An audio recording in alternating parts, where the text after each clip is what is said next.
On débute le bulletin dans le dossier de la fonderie Horn. Nouveau rebondissement dans cette action collective contre Glencore et Québec. Les demandeurs portent en appel une partie de l'autorisation. Roxane, c'est qu'ils veulent élargir la portée de qui pourrait se voir dédommagé.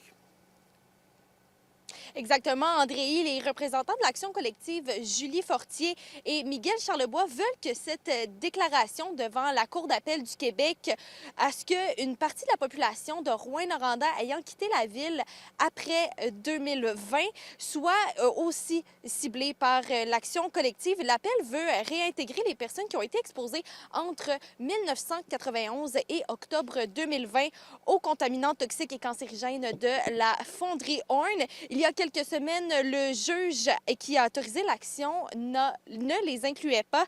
L'avocate au dossier souhaite que le plus grand nombre de personnes puissent y avoir recours et la cour porte-parole de Mère au front estime que ces personnes soient réintégrées. On les écoute.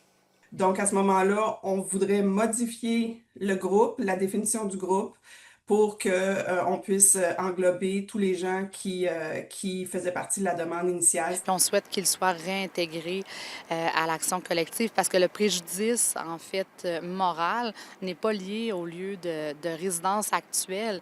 Il est lié au fait d'avoir été exposé pendant une période, puis il est lié à la prise de conscience d'avoir été exposé à des contaminants, puis à des risques à la santé. Et Roxane, on s'en doute là, avec cette demande d'appel, on est encore très loin du dénouement dans cette affaire.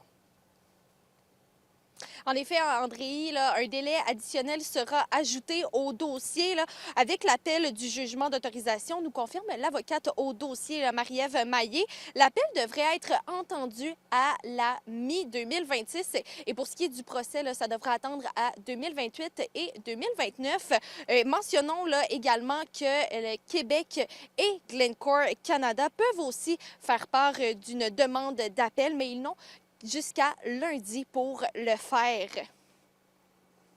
Il va y avoir un délai supplémentaire puisqu'on va maintenant passer par l'étape d'un appel du jugement d'autorisation.